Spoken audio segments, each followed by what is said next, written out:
হিসেবে অমানুষ হিসেবে তো জন্ম নিইনি, মানুষের ভালোই করতে চাইছি। একজন মেয়ে মানুষ, একটা মেয়ে কোন লেভেল পর্যন্ত কষ্ট করতে পারে? আমি কারো কাছে ছোট হয়ে যাব,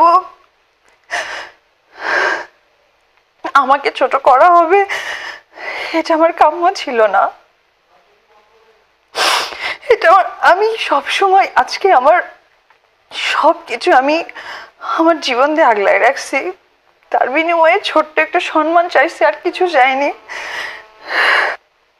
আমার ছেলে আছে, সাকিব, আর আমাদের একটা সন্তান আছে। সেই বাচ্চাটাকে আমি অনেক স্ট্রাগল করে জন্ম দিয়েছি। সাকিব আমার পাশে ছিল না, আমাকে টাকা দিয়েছে। কোনো মানুষ যদি অসুস্থ থাকে তাকে টাকা দিয়ে কখনো যাওয়া যায় না। আমার ও হওয়ার সময় আমি চাইছিলাম যে একবার ওর সাথে হ্যালো বলি।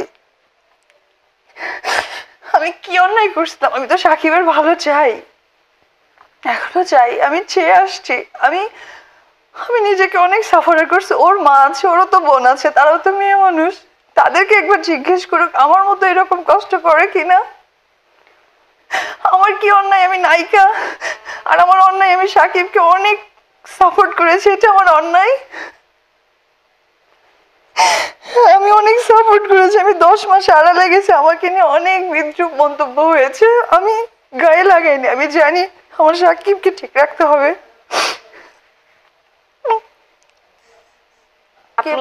প্রতিনিয়ত সে ঠকায় গেছে, কেন? আমি তো তাকে ঠকাইনি। আমার সাথে বিয়ে করেছে, আমাকে বলছে অপু লুকায় রাখো, আমি প্রত্যেকটা মুহূর্তে লুকায় রাখছি। আমার প্রেগনেন্ট, আমাকে বলছে তুমি লুকায় রাখো। আমি 1 মিনিটে আমার আমার প্রাণের ছবি বসগিরি, সেই ছবিটা আমি ছেড়ে দিয়ে গেছি 1 মুহূর্তে। আমি একটু শব্দ করিনি।